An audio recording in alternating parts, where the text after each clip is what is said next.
within the next. We have to coordinate. Okay, we have time to start now, I think.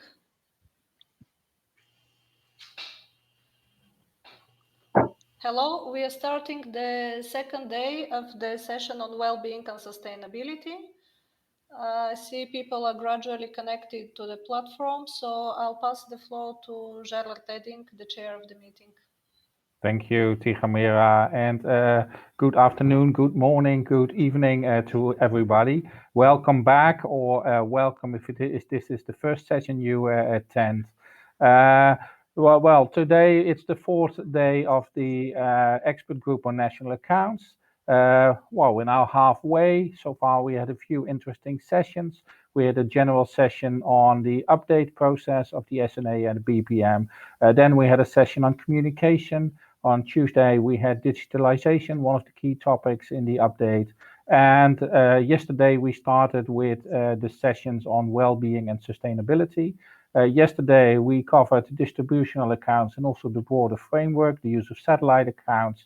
And today, we will continue that session on sustainability and well-being with two more topics. For that, I pass the floor on to Catherine van Rompuy, who will chair this session. Catherine is well known and she works for the World Bank. Catherine, the floor is yours. Thank you very much, Gerard. So welcome colleagues in various time zones across the globe for this second day on well-being and sustainability in the program this time. We had a really excellent session yesterday, and I want to thank wholeheartedly all of you for your active interest and participation in the two sessions that we have. We have an equally agenda today. We will be covering two topics under the Wellbeing and Sustainability Task Team. One is on education and human capital, which I'll be chairing this morning and will be moderated by John Mitchell from OECD. And the second, after the break, will be on environmental economic accounting. And I'll be chairing that session as well, and Jorrit will be moderating that session back in. So for this first session on education and human capital, we will lead off with Michael Smeets from the Australian Bureau of Statistics, who will present guidance on labor, education, and human capital, which has been prepared under the auspices of the Intersecretariat Working Group on National Accounts Task Team, and has already been presented to the advisory expert group and is targeted for global consultation soon. So we're looking forward to your feedback on that. The second presentation will be a very interesting one from Arkady Schneider from the Central Bureau of Statistics in Israel, who will be talking about some long-standing work on an Israeli satellite account for education and training. And the third will be Measuring Capital in the United Kingdom Official Statistics Now and Into the Future by Gorgi Vasiliev from the ONS to talk about efforts in the UK. So without further ado, I'll pass the floor right away to Michael to present. And I would like to just remind all the presenters that you have 15 minutes. I'll do my best to remind you when you have 3 minutes remaining. And if you could try and speak quite clearly so that the interpreters can hear you very clearly and the translation is good quality, that's much appreciated. So Michael, please take it away. Great, thank you very much. I'll just, hopefully people can see my screen now and see the presentation. So as Catherine said, I'm presenting on the work of the Area Group on Labour, Education and Human Capital. So this is one of the task teams that was formed under the ISWGNA to address the 2025 research agenda.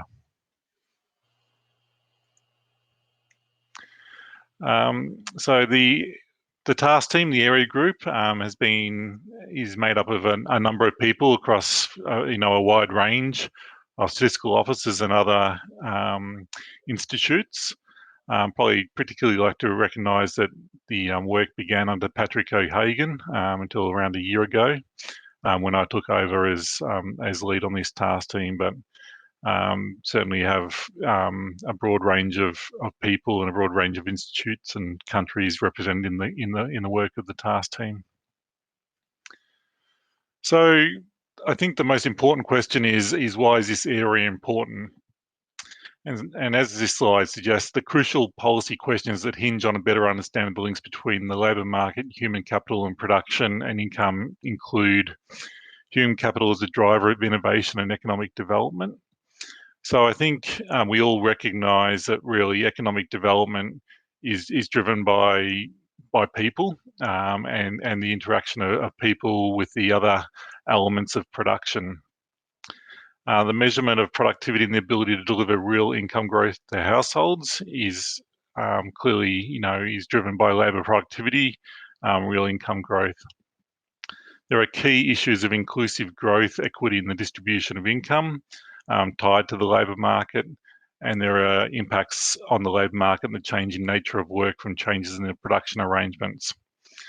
I think this last one's a particularly important one in the context of the SNA 2025 research agenda. So we obviously have a work in streams around digitalisation and around globalisation that you've heard from. You've heard in digitalisation so far, and you'll hear from globalisation next week at this working group. But really, when I think about these issues, I think what really is of key political concern, of key policy concern, is the impact that digitalisation and globalisation is having on the labour market. So what is changing between the production processes and what's the impact on the labour market? So what's happening to employment, skills, the gig economy, all these things that are in the news and that are really politically important. So I think I think to me it's fairly obvious that the link between production and labour market is the critical policy question that the economic policy makers need to address. So I think that's why we're interested in this particular area. What's the current situation in the SNA? Well, the SNA recognises that labour is at the heart of production. It's one of the two primary inputs, along with capital, into the production process. But unlike capital, the SNA only indirectly references the labour market, if you like. There is no labour account. There's capital accounts, there's financial accounts, but there is no labour account. And so labour as a topic is spread throughout the SNA. Clearly the SNA touches on labour through things like compensation for employees, mixed income, informal production. There's discussion on hours worked in terms of productivity, brings in population, but really there is no set part of the SNA that addresses labour. And I think, to me, that's a real gap. As I said, there are capital accounts, and there's specific chapters and specific areas of the SNA that addresses, for instance, capital is one of the other two factors of production, but there's nothing on labour. So then if we move from labour into something like human capital, the SNA 2008 sets out the position to exclude human capital from the production account in Chapter 1. So it explicitly says, we recognise that there are people that are interested in human capital, but it sets out to exclude it, if you like, from the production boundary. And I'll come back to this through the presentation. So the work of the task team, that sets the context about why we're interested, what the current position of the SNA is. So then if we move to the work of the task team and what we've considered, this page shows a stylised relationship where we show that education and training contributes to human capital underpins labour, and labour is the input into SNA production account. So we haven't formalised this relationship in what we're recommending, but I hope what becomes clear as I present today is that each measurement builds and each measurement contributes to the next set of measurement. So we're not trying to measure human capital in isolation of labour or in isolation of education and training, but by measuring, education and training, and by measuring labour, you start to move towards a measurement of human capital. So they are dependent, if you like, and they do build on each other. So what are we recommending as an area group? And I'll note that linked into the agenda for this meeting is the full paper. So there's a lot to get through in 15 minutes. So if you want more information, it is there in the full paper. So we are recommending that there's a set of labour accounts that are produced within the core set of national accounts, and that these labour accounts bring together 4 quadrants that are of interest. So jobs, persons, volumes, and payments. Some of this information is already in the accounts. So notably the payments quadrant, people would recognise that there's things like compensation of employees, labour income are already concepts that we're familiar with.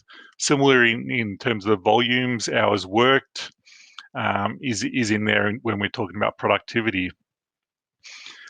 So they are in there currently.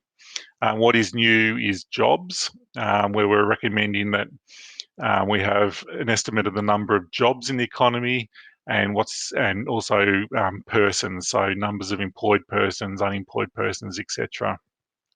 So we're recommending some additional information, but more critically, we're recommending that this information get brought together into a set of accounts that we can therefore, look at the coherency and the quality across the various dimensions.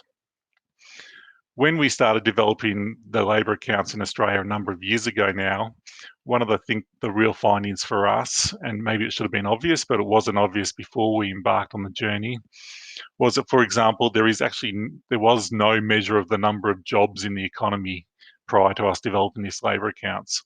So we might have had the number of employed persons, we might have had the number of employees, but the actual number of jobs and the nature of those jobs was invisible. And really that's, to me, is pretty critical, because a job is that connection between people and the production process. And we talk about wanting to make the system of national accounts more relevant to people, and to make it more relevant to how people interact with the economy. And clearly, the labour market is one of the most important ways that people interact with the economy. So we're recommending that we develop this kind of 4-quadrant approach to labour accounts that combines some information that's currently there and some new information. So what's the current practice around labour accounts? Well, there's actually a whole lot of current practice that's in place. Many NSOs currently produce or are now establishing labour accounts, and indeed some of these go back for decades. So I think, for example, the Netherlands have been in place for 30 years or more, but Norway, Denmark, Switzerland, Australia, Iran, Malaysia, and many more already have some labour accounts or have started to produce labour accounts. A range of other NSOs use some form of labour accounting to support their productivity estimates, such as the United States and Canada. And what these countries are really trying to do is they're really trying to bring together the various data sources of labour, so labour employer surveys, household labour surveys, administrative tax data, and to combine these data sources into an accounting framework that produces really high quality labour estimates. Also note that clearly the International Labour Organization have a strong interest in labour accounts, and they've considered the topic at 2 Conference of Labour Statisticians meetings. So there's quite a lot of existing practice, and there's quite a lot of guidance that already exists at the country level when it comes to labour accounts. So for labour accounts, the task team is recommending that we should include labour accounts within the central framework in the update to the 2008 SNA, and that this places labour in the same position as other inputs into the production process. And furthermore, that it supports extensions of the accounts towards valuing human capital. We're suggesting that these accounts will be described in a new additional chapter of the SNA, and that it would replace some elements that are currently covered in Chapter 19 and elsewhere. The labour accounts do not change the SNA production boundary. They're aligned with those production boundaries, so there's no change there. There's no change to GDP, if you like. They would, at a minimum, cover the labour domains of job, people volume in terms of hours and payments. We're also suggesting that they should include a demographic breakdown by gender, age, and educational attainment. And this really, as I'll get to, really helps us out when it comes to human capital, and the links to education and training, and into the distributional elements of the national accounts, and really about making these macroeconomic statistics that are in the national accounts more relevant to households and to citizens in their countries. So that's our recommendations on labour accounts. On the education accounts, the goal of the account is to compile the total expenditure on education and training consistent with the framework and national accounts in a set of tables. So that is, a supply and use table, and the financing cost tables by education and training purposes. The account would also include educational attainment of the resident population and the number of students and graduates and participation in vocational training and lifelong learning. In the same way that we're looking to extend the labour accounts to provide some demographic information, we're also suggesting that these education and training accounts are extended to provide additional demographic and labour detail related to education and training that can show that distribution of investment across groups of individuals by gender and age. Like labour accounts, there's already a significant amount of existing material and practice. So many people that are listening today would be very familiar with the UN ECE satellite account for education and training that we're really looking to build on with this initiative. But there is also the UNESCO work. There's various guidance on measuring volumes of output for non-market that's relevant to this area of work as well. So there's a lot of... Michael, I just wanted to let you know you had 3 minutes left. Sorry for interrupting. Thank you. 3 minutes. No problem. So there's a lot of guidance that's already available that we can use in this aspect. Many NSOs have produced some versions of education account, many of these as parts of initiatives organised by international agencies. And some of that we heard from yesterday when people talked about satellite accounts in Mexico and Norway.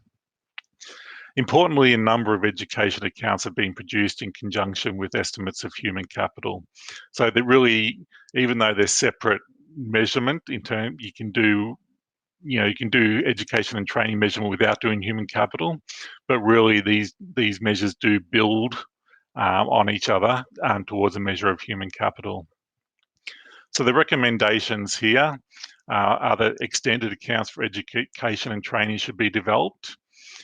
So not within the core of the SNA, but extended accounts, satellite accounts, whatever we want to call them, and that these would really build on the satellite accounts for education and training. And that they'd be an extension on the central framework, and they include both monetary and non-monetary data, and they look at own accounts / in-house training and those demographic breakdowns by gender and age. We also think it's really important to consider the values for unpaid household education services in conjunction with other task teams. And I think, the experiences through COVID and the learning from home really emphasise the importance of considering unpaid household work together with things that happen within the production boundary. Finally, onto human capital. And so people here will be familiar with the concept of human capital. I think we all understand why it's extremely important. Really, as I mentioned earlier, really the economy is built on human knowledge, on human abilities and human interaction. That's what really drives value and delivers economic growth and really delivers, our fundamental quality of life, if you like. Policymakers are calling for ways to understand and quantify human capital in order to better understand what drives economic growth and the function of labour markets to assess long-term sustainability of the country's development path. So what we're saying as a task team is we know there are a lot of challenges in measuring human capital, but really it's not a topic that can be avoided any longer, that we really need to start to address it, even though there are challenges. It's not a debate that we can stand aside from, and that policymakers really are looking for information on human capital. So quickly to finalise where we're going on human capital. Again, there is existing material and practice in place. So the UNECE guide on measuring human capital really sets out, some ways that we could measure human capital. There's already the practice of at least 6 major measures of human capital, covering at least 130 countries. So by the World Bank or UNEP, other institutions have already done this work. And a number of NSOs have produced experimental estimates of human capital. So there is, once again, existing practice that we can build on.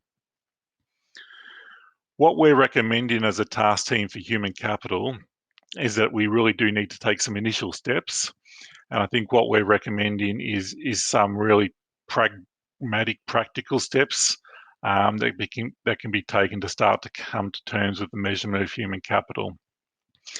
And so what we're recommending, for human capital is the development of cost-based education measures in accordance with the recommendations under education and training.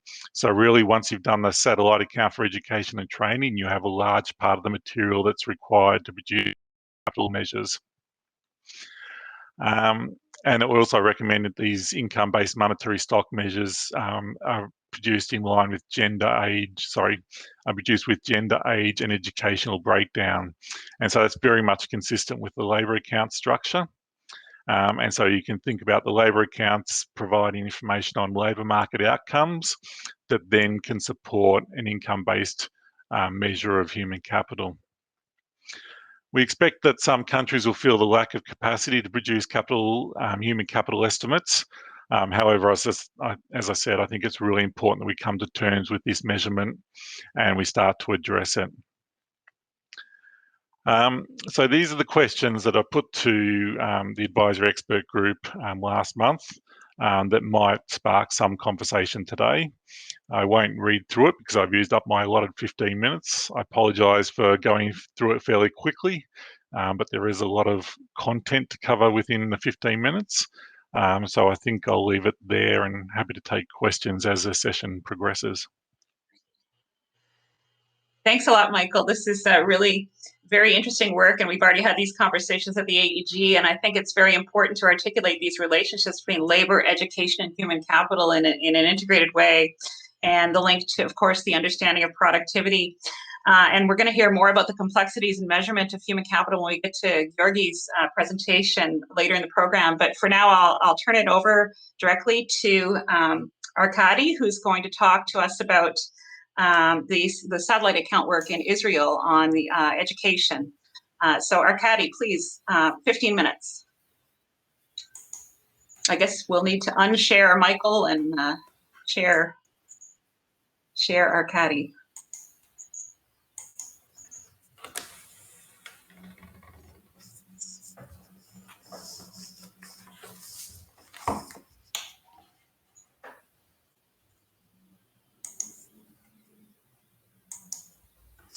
Меня видно и слышно?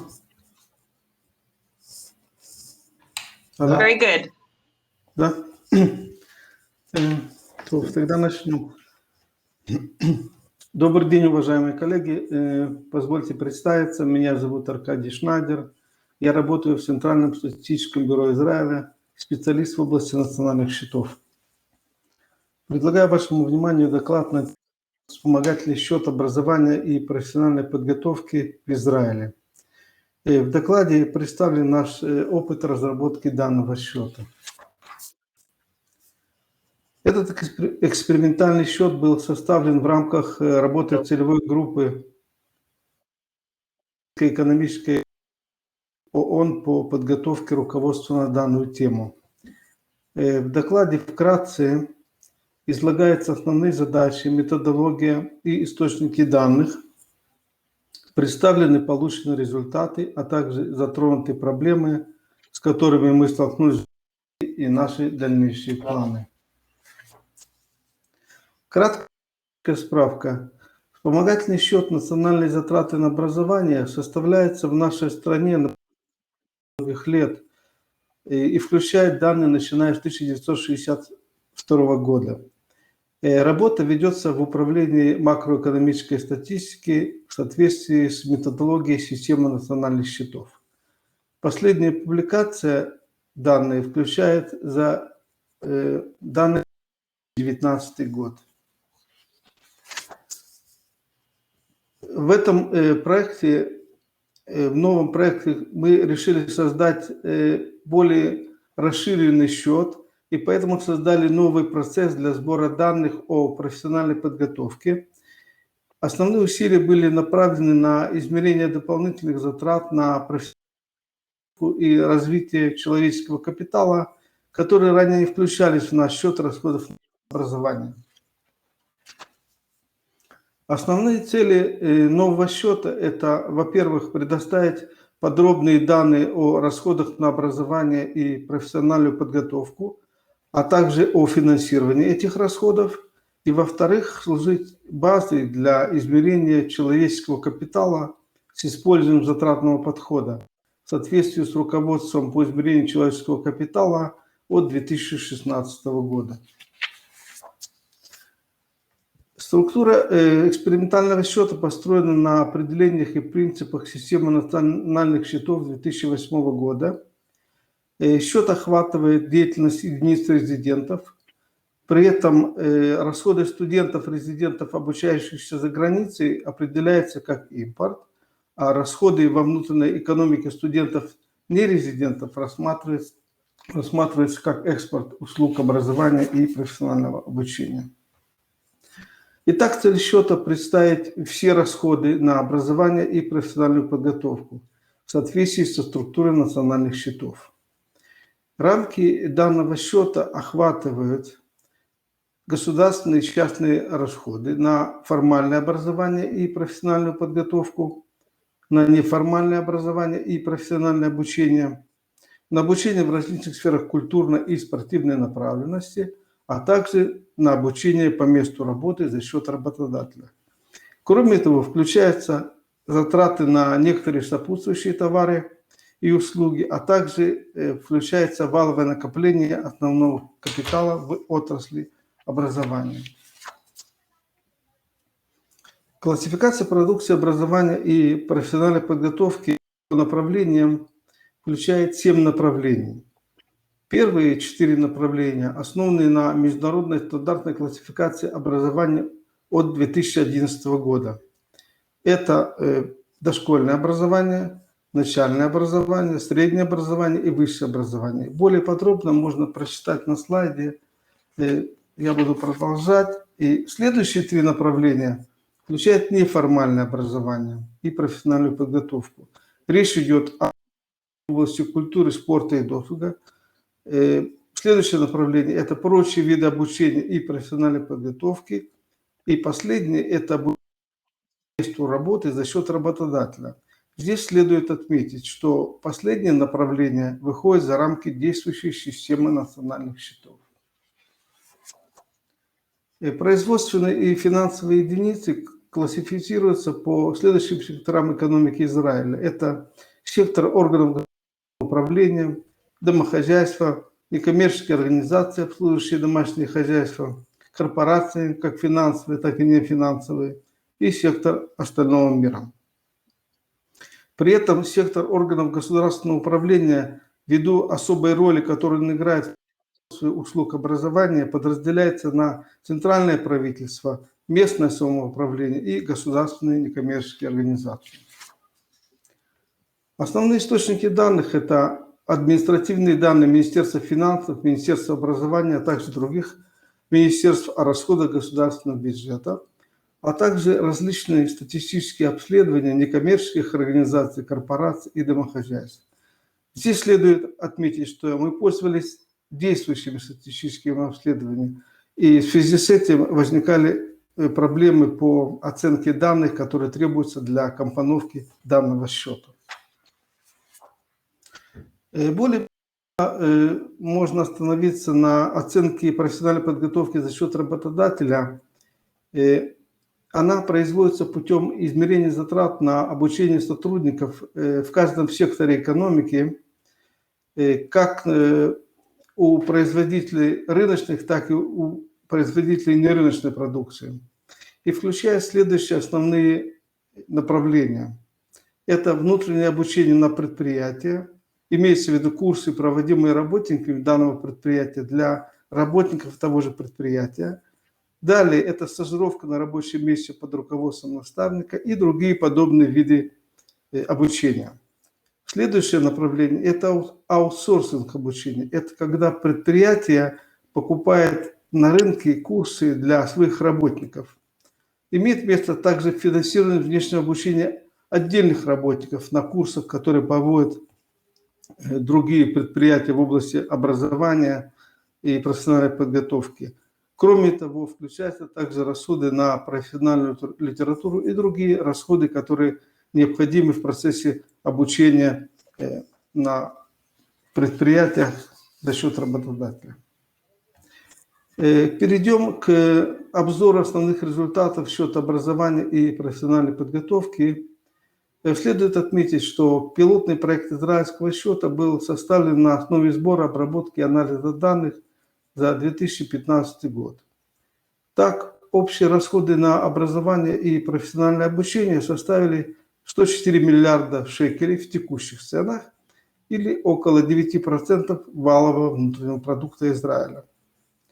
Счет состоит из 4 основных таблиц, включающих самостные данные на основе национальных счетов, а также различных дополнительных таблиц, которые включают нестомостные данные, например, данные, которые включают информацию о численности занятых в отраслях экономики с разбивкой по уровню образования. Итак, основные таблицы счета. Они представляют собой упрощенную версию таблицы ресурсов и использования для услуг образования и профессиональной подготовки, которые, в принципе, разбиты на 4 таблицы. Это таблица ресурсов услуг, использования услуг, таблица финансирования услуг и структуры затрат на производство услуг. На этом слайде представлена таблица ресурсов услуг. Она включает импорт услуг образования и профессиональной подготовки по направлению обучения. Перечень направлений можно видеть слева. В свою очередь, выпуск услуг показан по секторам экономики. Перечень секторов, занятых в производстве данных услуг, показан в верхней части таблицы. Здесь для примера показана структура выпуска услуг по секторам экономики. Несколько цифр.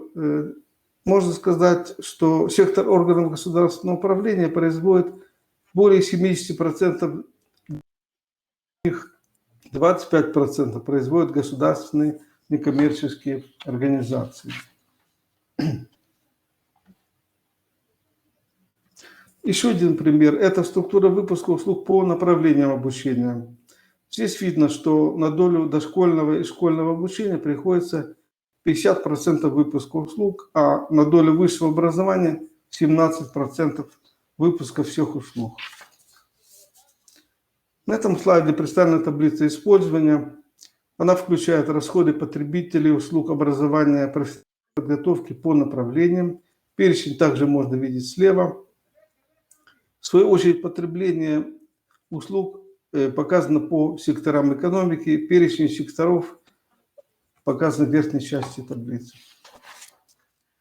Здесь для примера показана структура расходов на услуги по секторам экономики. На долю сектора органов государственного управления приходится 64% расходов на образование.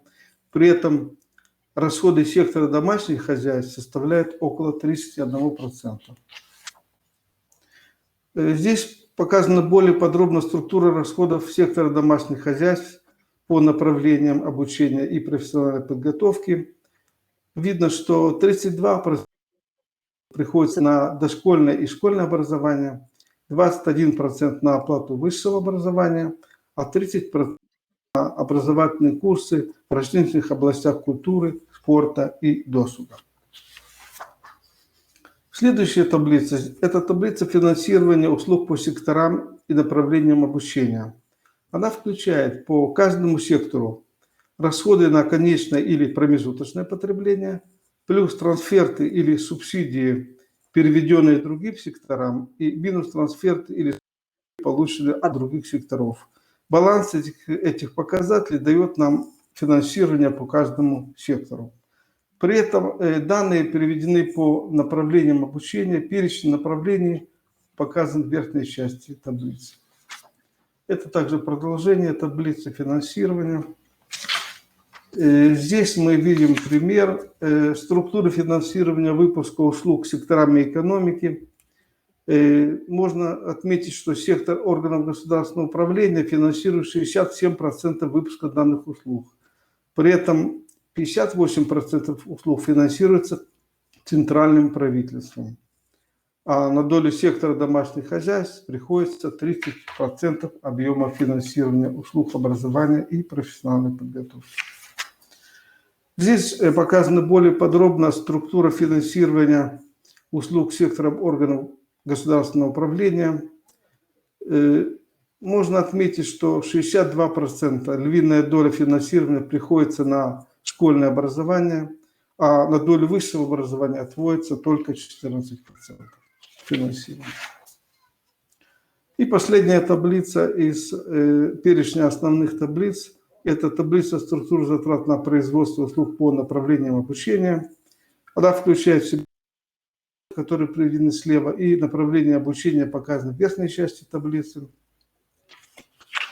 Здесь пример структуры затрат выпуска всех секторов экономики вместе взятых. Видно, что 65% затрат приходится на оплату труда сотрудников, занятых при производстве услуг образования и профессиональной подготовки, а на промежуточное потребление приходится 25% всех затрат.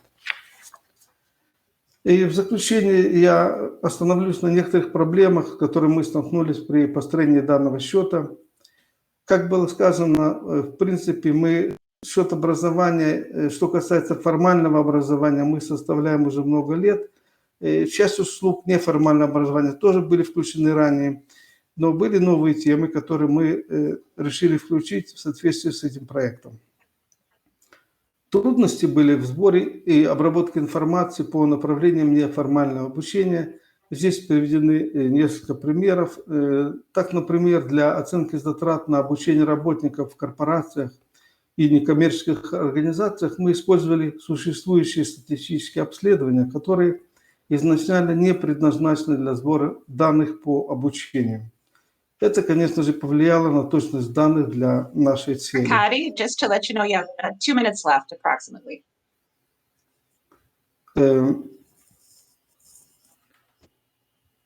Следующий пример – это затраты обучения в секторе государственного управления. Они были рассчитаны на основе расходов отделов по обучению сотрудников центральных и местных органов власти, которые представлены в финансовых отчетах. Эта информация была неполной. Кроме того, иногда она включала статьи, которые не соответствуют направлению образования или профессиональной подготовки, и это, конечно, повлияло на качество данных. Еще одна проблема – это обучение на курсах в области спорта, искусства и досуга. И имеющаяся в настоящее время информация не позволяет качественно оценить данные расходы. Причина в том, что эти расходы, которые мы должны включать в счет, должны включать только тренировочную часть этих мероприятий. Поэтому для расчета мы использовали экспертные оценки. Мы столкнулись также с проблемой при оценке стажировки на рабочем месте.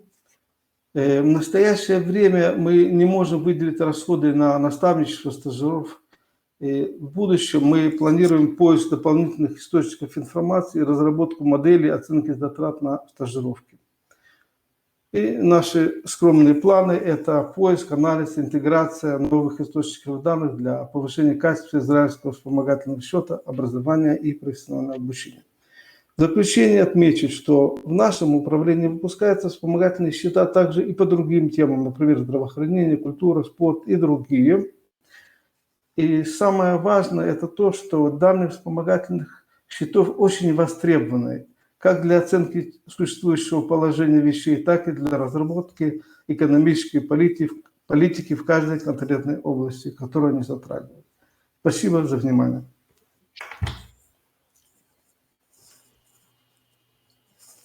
Thank you so much, Arkady, for this very interesting presentation on the satellite account for education and training in Israel. I find it really impressive. You have a time series that goes back all the way to 1962. And I also find it very interesting in the Israeli context, it seems that there are many players involved in the education sphere. And when you look at its evolution over time, must be very interesting and rich data source to really understand how the education system is evolving. So next, we are going to move on to the final presentation in the first session of our series from Georgi Vasilev from the ONS, and he's going to talk to us about human capital in the UK official statistics. So Georgi, please go ahead. You have 15 minutes. Well, once you get your presentation up, I'll start the clock. Thank you.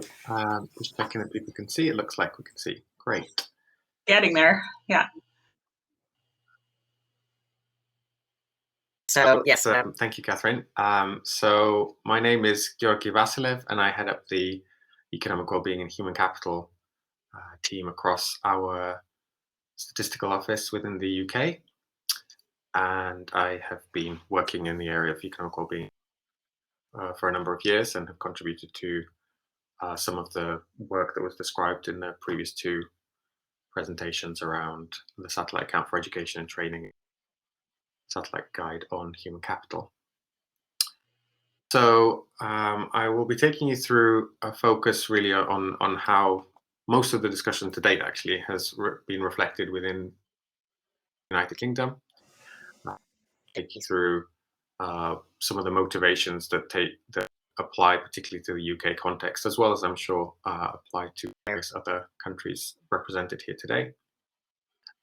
We'll then take you through our recent experience for how we've been measuring human capital to date, based on some of the methods that were previously alluded to, was our intentions for both developing methods and more broadly developing our measures of human capital, links to our intentions broadly on future statistical production. So some of the motives for the UK text are the fact that across various areas of policy, there is a of decision making, and that includes education most prominently within this topic, but it also includes various other topics such as health, and housing. The map just shows some of the levels of evolution that are applied with UK context. So these are areas which have budgets, control adult education and training to try and target to local labour market needs. The level of different devolutions, such as country, we have Scotland, Wales, and Northern Ireland also have different responsibilities that go beyond this. So this is mostly reflecting the England context.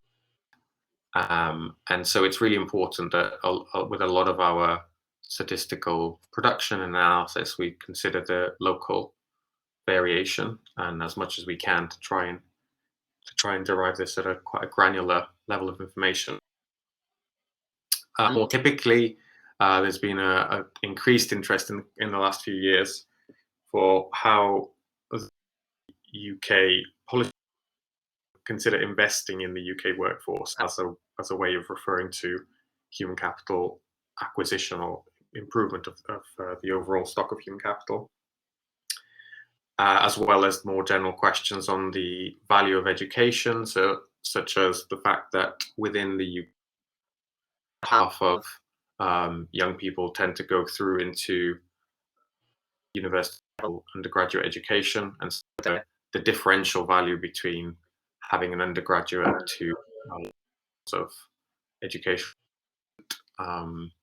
really needs to become more granular and look at specific institutions or even specifically university attainment to really more clearly understand the differential values, as well as the more general ongoing questions on the return to education. And finally, there is the link between human capital in the broader sense, referring to the skills and knowledge of individuals, not just within the workforce, but actually across the lifespan of residents in the UK, so which also includes children and young people, as well as those past retirement age. How that focus interacts with other policies, such as childcare, being able to have parental leave, as well as retirement policies, health in the wider focus of how your physical and mental health impact on both your current level of human capital and the way that it can evolve into the future, or whether it depreciates. And even more broadly in terms of how this links to inequality of opportunity, and social mobility. So with that in mind, I've just taken a selection of recent work that our office has undertaken to derive. It's very much still a work in progress. So on the left hand, from our most recent piece of analysis focusing on the being out of a job and the likelihood of employment. So this was an analysis with a particular focus on how the recent pandemic might have been influencing to undertake unemployment scarring, and so trying to identify who might be more at risk of that. So the chart just shows how those of ethnic minorities, particularly of Asian and or Black ethnicity, have a much lower likelihood, all else being. So this expands the focus from human capital, not from just measuring the effect on things like lifetime earnings, but also looking at employment status. The chart on the bottom right considers the earnings premium that relates to having undertaken in-work training. And this shows the differential wage premium across occupations. Actually, over the past 4 or 5 years, those who work in process plant and machine operative occupations and skilled occupations have the highest effect. Association trained a year past. What shown in this chart is that the other occupations, at least at 2-digit level, do not significant positive effect. And on the top right chart is work based on typical model that we've been deriving for a few years, which I'll describe in a second, to do with lifetime earnings. It is where we out the highest education levels beyond going to a degree and above, to looking at the different impact from having a master's or postgraduate degree with having an undergraduate. See that within the UK, the past 15 or so years, there's been a 10% premium from having a master's or PhD.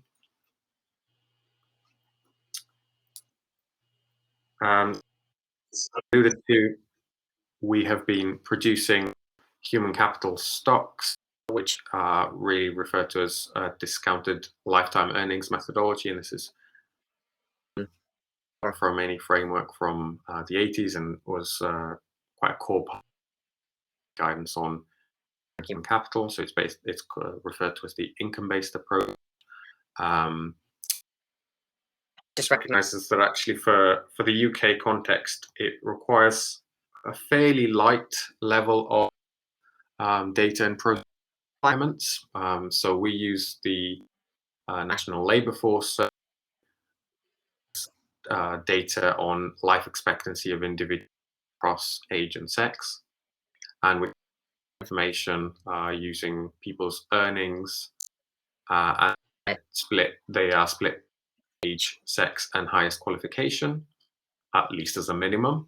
So those are really the only variable in data required to produce human stocks measures.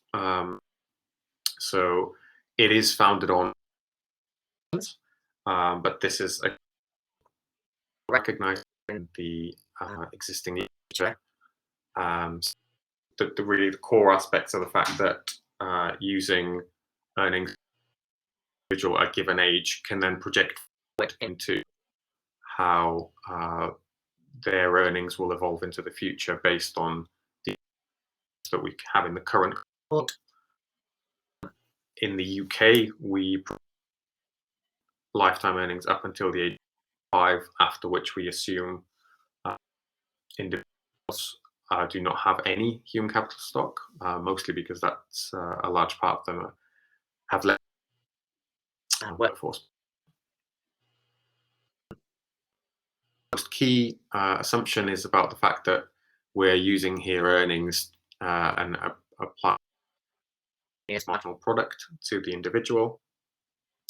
And also important to highlight that in context, we assume we do not receive employee earnings, but are still in the labor force, such as self-employed, receive equivalent lifetime earnings to those with the same age, because we're not able to directly measure self-employment labor income in a consistent fashion at an individual level. Into the future, we also then discount future earnings, but I'll have to, at this point, make an assumption for how earnings will grow nominally into the future.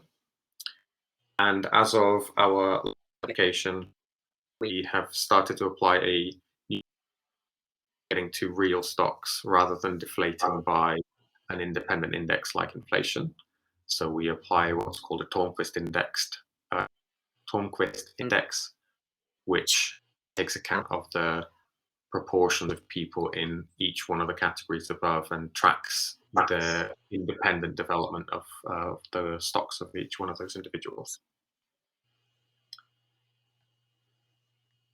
So moving on to what we in office to project and to measure going forward, a real big focus has been a wide scope, and the current method I've described allow.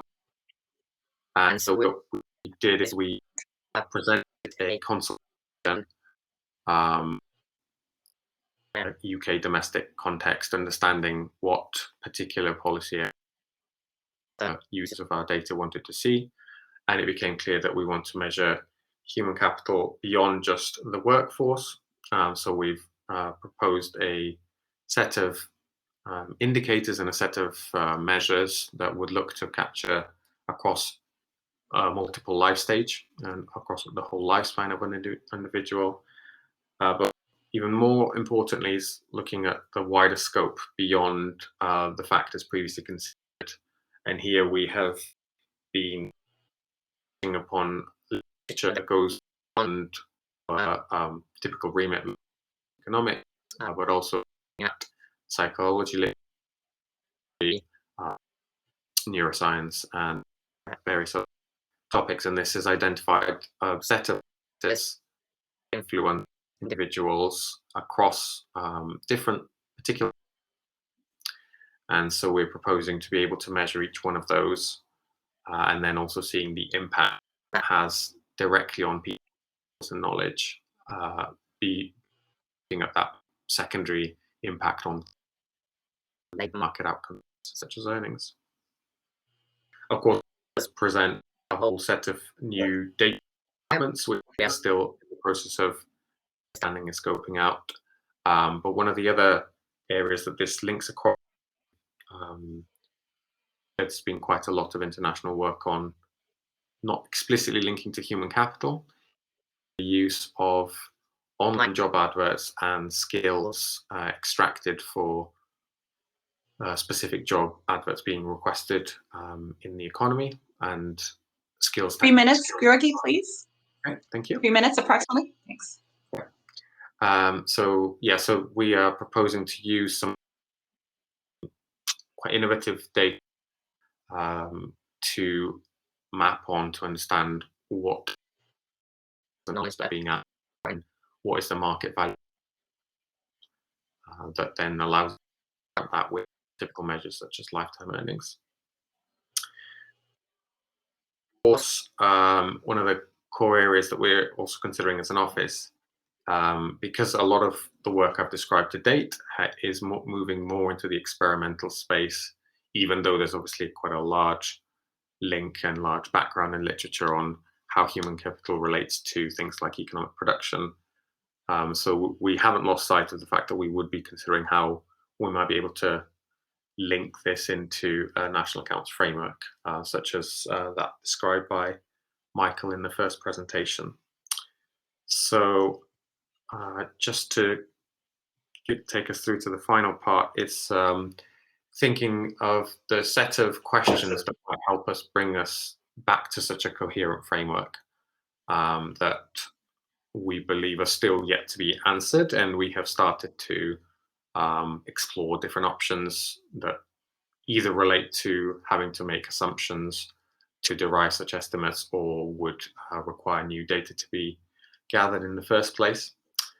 So focused on 6, of course, there are more than 6, and I'll be very happy to hear the thoughts of the participants on what elements might be also worth bearing in mind. But firstly, if human capital is an asset, then what do we class as investment, or should we say gross capital formation?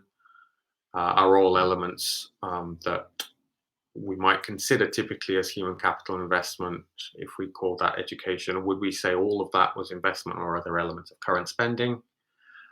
And then, of course, linked to that is what would be the topics, whether, of course, education is again being considered quite consistently within this literature, but is that the only and the most appropriate element to consider? For us, a natural consideration that comes out of the first 2 points is, if we are starting to measure things in an experimental way linked to national accounts, but still if we're trying to apply a similar framework, then typically in a supply use framework, we'd have to consider which products this goes into. And is it actually useful to have several human capital products, or just use the existing classifications, such as on education and health? There's also ownership, because of the fact that there's basically every sector of the economy is investing to some degree, as was described in the previous discussion by Arkady, in the case of private investment and training within the workplace. Of course, that's only one potential example. Then there's the really very broad question here about where is the new production boundary, and if we are incorporating elements that might already be in the national accounts for this experimental aspect, but considering recategorizing or re-identifying, is it worth expanding this to consider other factors that have a really strong case for influencing human capital? And finally, what would we be considering as the price or deflator for human capital? A lot of the work to date on this considers nominal, some consideration for how to get to real stocks, but in a national accounts consistent framework, this is a really core part of how we move the quality of it and to leave a constant volume. So the final slide is really our initial thoughts on what might be some of the answers to this topic. So in terms of scope should relate to anything that influences increase of individuals.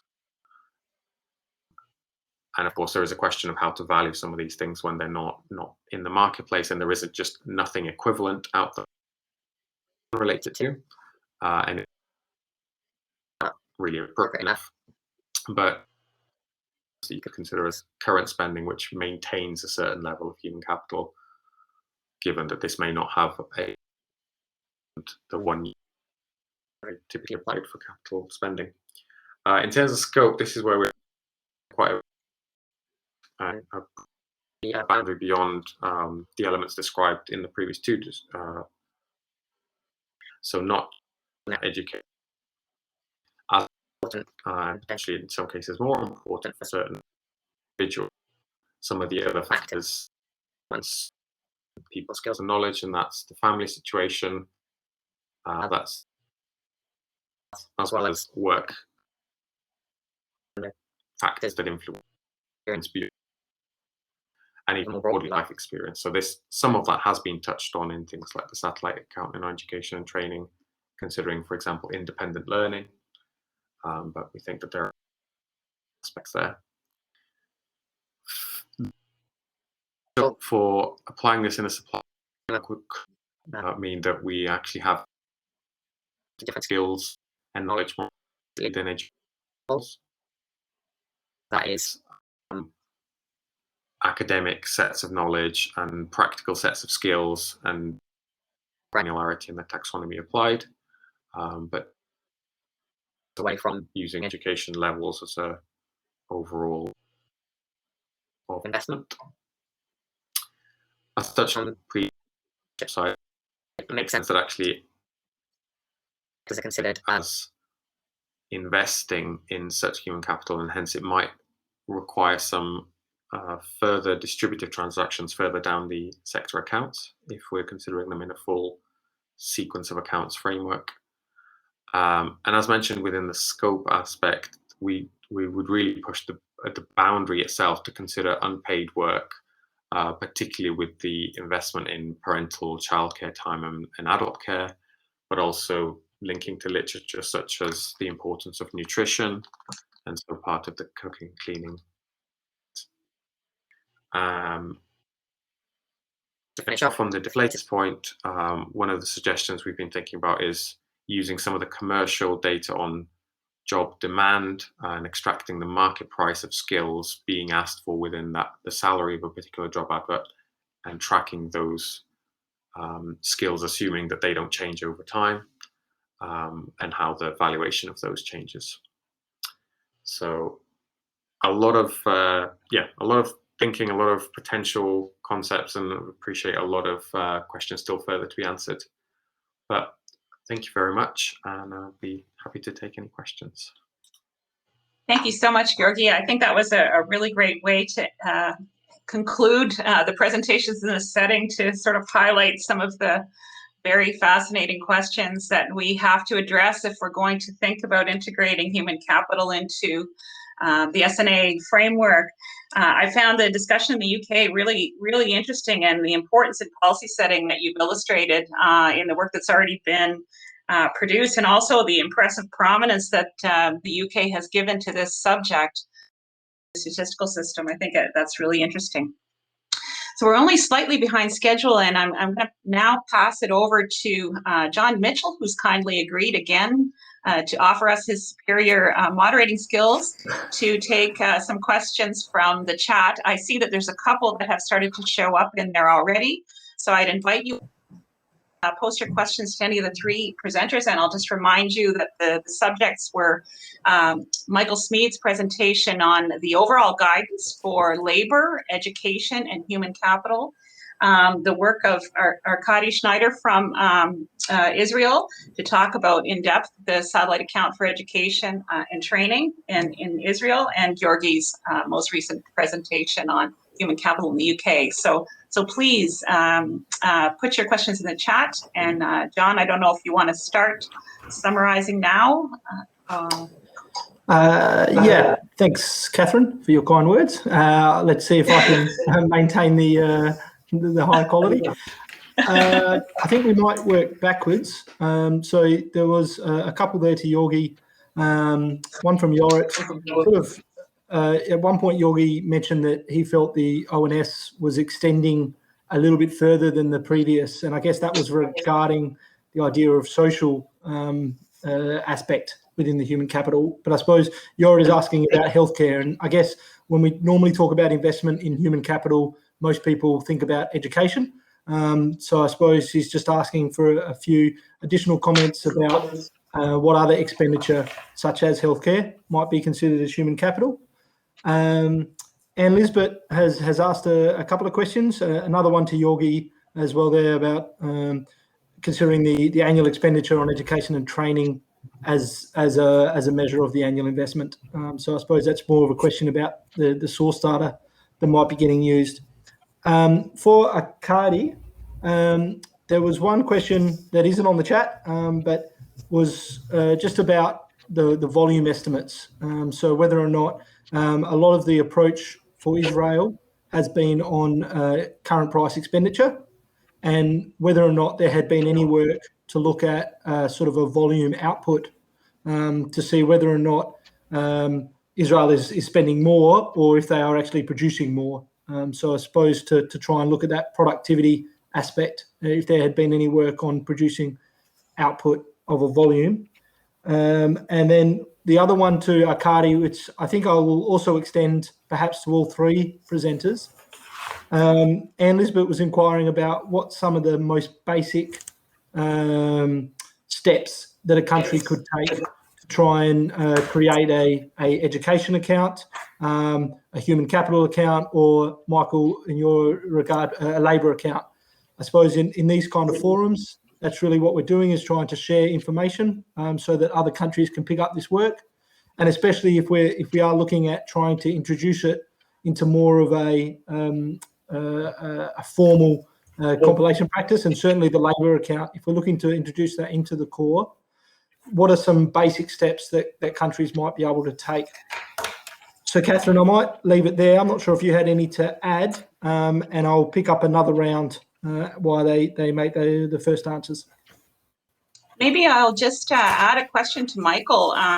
So Michael's presentation really also focused on the development of labor accounts within the context of the SNA, and how this has been a longstanding practice in many countries, and how important it is to formalize that within the SNA framework, and the interactions of that with these other two subjects that we're talking about, education and training and human capital.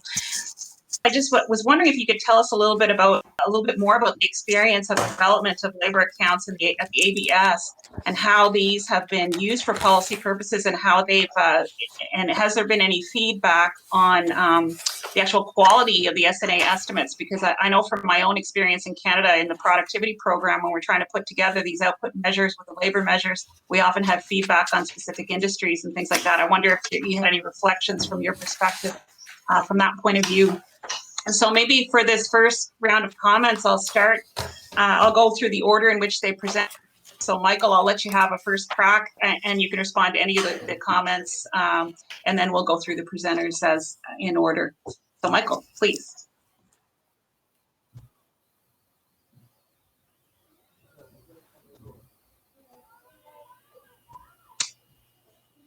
I'm having trouble hearing you, Michael, so I'm not sure if others are. Can you hear me now? Yes, great. Yes, good. Great. Thanks, John. Thanks, Catherine. I think one of the things that always stands out for me when we're talking about labour accounts is that for many countries, much of the data already exists. So this is quite different, I think, from many of the other areas where in the research agenda where we're talking about expanding some kind of scope or detail. So typically in many countries, there's already some kind of household labour survey. There's already business surveys that are collecting labour type data.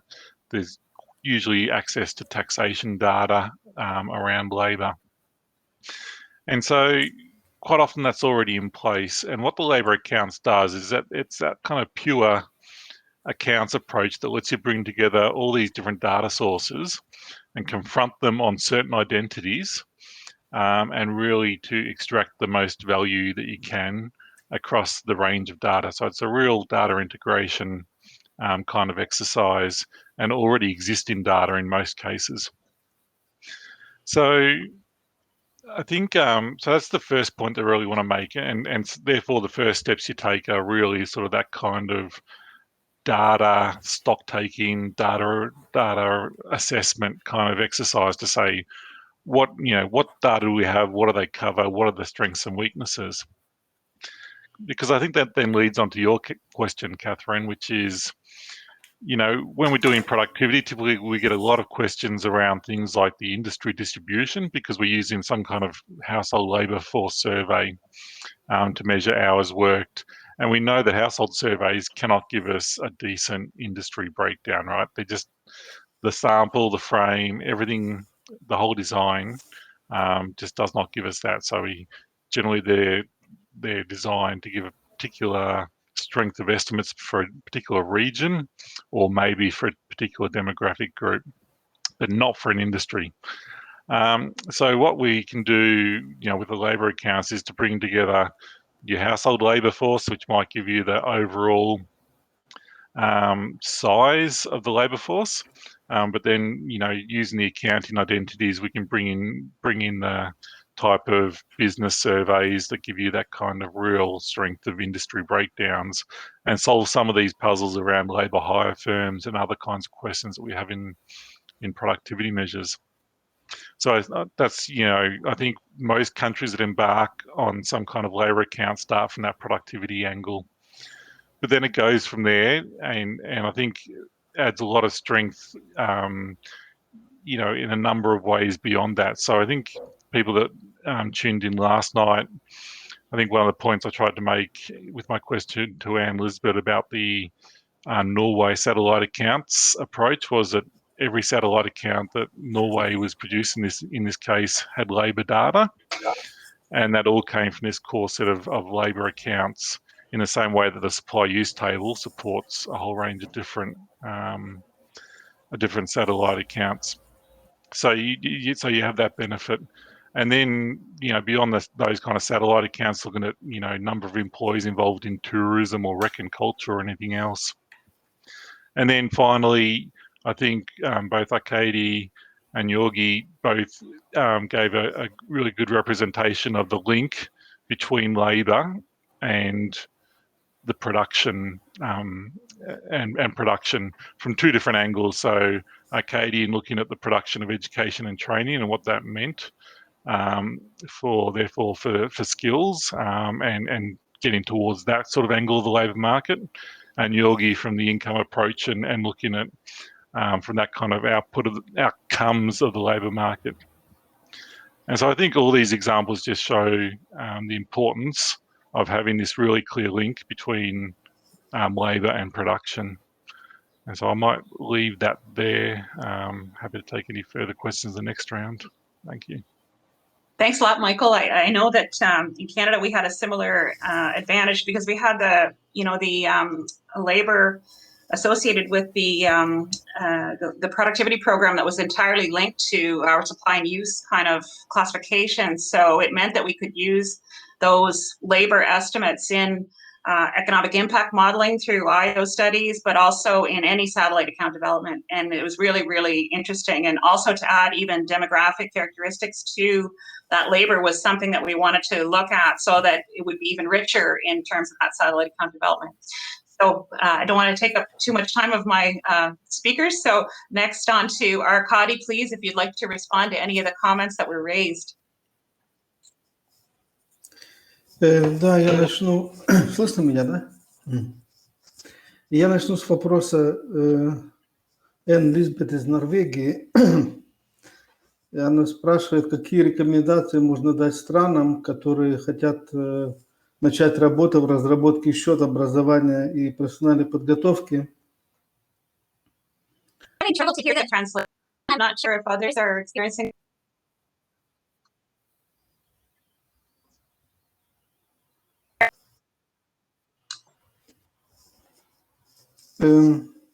Вопрос заключается в том, какие рекомендации можно дать странам, которые стоят в начале пути разработки счетов образования и профессиональной подготовки. Из нашего опыта и опыта других стран, с которыми мы изучали, конечно, это все индивидуально, но с чего бы можно было начать? Первое – это, конечно же, проверить все существующие вопросники, которые, допустим, статистические организации или министерства заполняет в области образования для международных организаций, чтобы не повторять уже проделанную работу. Второе, это, конечно, нужно начать с формального образования. Это намного проще и легче получить информацию. И потом постепенно охват. И третье, очень важно поработать вместе со специалистами, которые составляют таблицы ресурсов и использования. Посмотреть, или та разбивка позволяет вытащить затраты, которые необходимы для составления счета образования и персональной подготовки. Если она позволяет, это хорошо. Если нет, то, возможно, можно сделать какие-то оценки. Если нет, то, по крайней мере, спроектировать, чтобы следующая таблица, она позволяла строить эти счета. Вот эти основные рекомендации, которые можно было бы дать, конечно, это каждая страна индивидуально. Теперь вопрос по поводу оценки объема. Оценка объема услуг образования – это сложный вопрос. Можно его разбить на две части, в том плане, как мы пытаемся его решить. Что касается частных производителей, то есть рыночных производителей, да, допустим, частных детских садов или частных школ и так далее, мы пытаемся там использовать показатели количества учеников, там, где это возможно. Что касается нерыночного производства, то пока у нас были разные экспериментальные разработки, проверки, но в итоге мы пока остались на этапе, который мы использовали раньше, то есть в предыдущем. А именно, если мы смотрим на затраты нерыночного производителя в области образования, то основные затраты – это заработная плата и промежуточное потребление.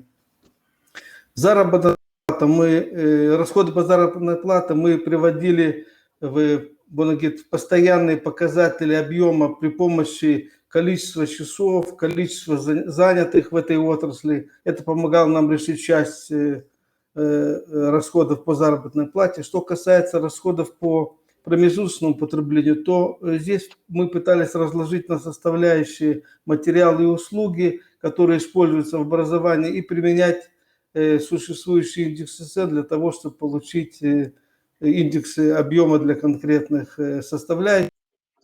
Все это агрегируется до конечного показателя. Мы, конечно, понимаем, что это не лучший подход, нужно идти по результатам, но результаты вещи очень такие сложные и относительно. Мы пытаемся, но пока мы не можем рекомендовать и сами не перешли на какой-нибудь приемлемый способ расчета объемов по результатам. Спасибо за внимание. Thank you so much, Arkady, for your rich experience and compilation. I think many of the other participants could really learn a lot from Israel. So Georgi, please, if you'd like to respond to the first round of comments, and then I'm hoping we can squeeze in a second round before the break. Yeah, thank you, Elizabeth. So just firstly on recommendations for compiling and most common lessons learned, I'd probably support a lot of what Arkady has mentioned around focusing on those elements that are more easily measurable and achievable and measurable actually across most of the countries.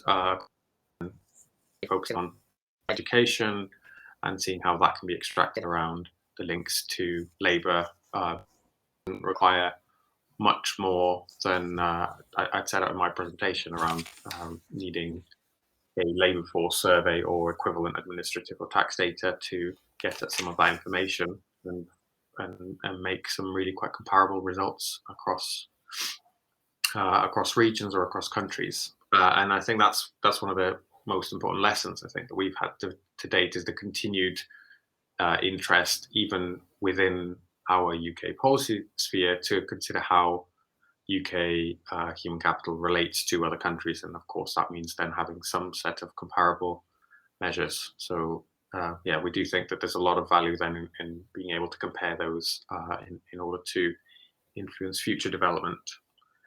The other question from Anne-Elizabeth around using expenditures on costs as investments. I think we have considered that, and once we move into more of the the consideration in a national accounts framework, it of course has its place. I think it, however, opens other questions that I think still need resolving around the life length of the different assets of investments and the prices and deflators that we've already referred to, as well as the depreciation of the various asset lengths, which going quite a bit beyond what I think we're able to currently measure on human capital. And on Jorit's question around investment in healthcare, I think the short answer is yes, but some elements. And I think that's really important to recognize that this is still yet to be fully agreed and defined in the experimental space. So you could perhaps consider some treatments that may be life and death as being more likely to be considered as retaining human capital, with the counterfactual being that person has lost their life. It could also be that you consider some public health expenditures on improving people's lifestyles, given the links to longer term nutrition, exercise, and other factors. But this is only just a small snippet of what it could consider. So thank you. I'll leave it there. Thank you so much, Georgi. So, John, I think maybe there was a couple of other interesting questions that may have come up. So maybe we'll try and address those. We'll have to try and be succinct in our answers, please, speakers. As much as I'd love to talk to this for much longer, we have to allow time for a break and then move on to the next session. So, John? Yep. Thanks, Catherine. So I think there's one more specific question for Georgi, and then I think a broader question for all three. So sorry, apologies, there's two for Georgi. One was raised by Peter Venevan, who points out that some of the questions in your second last slide have already been addressed in some of the UNEC guidance. And I suppose perhaps he's asking then whether or not you perhaps disagree with some of this guidance, which is fine, or if you think that perhaps some things have changed and so therefore some of the guidance needs to be reconsidered. There was another question there from the Indonesian colleague, which I may suggest is quite broad. So I may suggest to perhaps the paper is on the site, and so for more details on the specific products and who produces them, maybe the paper can be referenced. And then I felt there was a very good question from Mantas, who speaks about that right now. A lot of the assumption is that human capital is producing knowledge or skills, as opposed to the question of whether or not education attainment is more a signalling exercise, which can identify people with specific skills that might be suitable for a job, as opposed to actually granting them with knowledge or skills. And that the human capital approach right now seems to be very much around that knowledge attainment. And I think that those are worth commenting on. So that one's probably for all three. Thanks. Okay, so maybe we'll pass it back to you, Georgi, first, and you can address both the specific question from Peter and then the broader question, and then we'll pass it back quickly to the other two speakers. So to address Peter's point on UNEC guidance, I think our thinking isn't so much that we disagree with the conclusions necessarily, but I think where we recognize that we need to, particularly in the UK, move beyond education, formal education, and easily measurable training, then it is lacking in some of the more, for example, the questions that we've just been discussing on health and the wider aspects. So from that perspective, I don't think it's the world has changed necessarily, although there is an element of the world having changed that does mean we'd need to consider how the lifetime earnings methodology, for example, would need to be applied, and that's in the assumption that the skills that people are valued for now will continue to remain the way that they're valued for those older in the workforce, and that's unlikely to be the case with various technological changes impacting on the way that people acquire skills throughout the lifetime rather than the more typical educational route. And so effectively, to summarize it, it just means that we need to go beyond that guidance and provide more detail around some of the aspects not having been covered in as much detail there.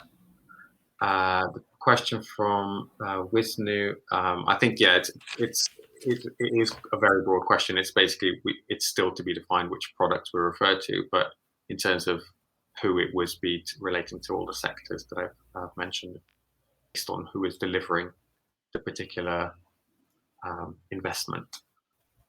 And the wider point around considering signaling versus overall acquisition, I think it's a really important point, and actually that also gets at the potentially caveats or extra assumptions we would need with simply applying the value of a particular education level to the earnings that it receives, and not considering those that might influence an individual's perspective, such as their networking or the overall growth of the economy or the overall productivity of a particular sector. So I think it is actually important to get at that broader set of measures that might be able to tackle some of those questions. But I think that sits, in my view, in a more experimental space than could apply within national accounts. Great, thank you very much, Georgi. So Michael, would you like to add any reflections on the comment from Lithuania, the question? Not too much to add. I certainly agree with everything Georgi said just then.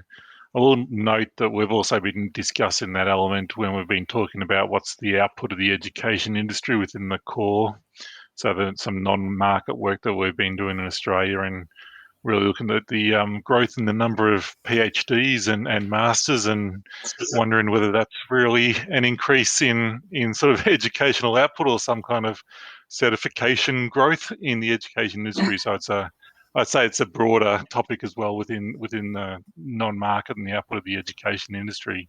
I don't have any answers at this stage though. Thanks. Great, thanks a lot, Michael. Arkady, last set of reflections before I sum up. Да, по поводу человеческого капитала. Есть перевод? По поводу человеческого капитала, то, что я хотел сказать, это первое, конечно, эта тема очень многогранная. Это и образование, и здоровье, и культура, и так далее, и тому подобное. Но мы должны это дело все ограничить измерения и возможности сопоставления между странами. Потому что так можно, как говорится, до бесконечности предлагать различные аспекты человеческого капитала. Но я считаю, что нам первым делом нужно сосредоточиться на человеческом капитале как производители, как человек, как трудовые навыки, в принципе. Это главное то, что интересует с точки зрения экономики. Конечно, можно сказать, что влияет и здоровье, влияет и культура и так далее, но как это все измерить? Каждая страна будет измерять по-разному, и в итоге к чему мы придем. Поэтому должны быть четкие конкретные рекомендации, четкие конкретные границы, и тогда можно будет продвигаться по этой теме. Теперь по поводу способа измерения человеческого капитала. Есть два основных способа. Способ затрат и способ будущих доходов. Конечно, способ, с одной стороны, его легко измерить, с другой стороны, понятна критика его, что это затраты.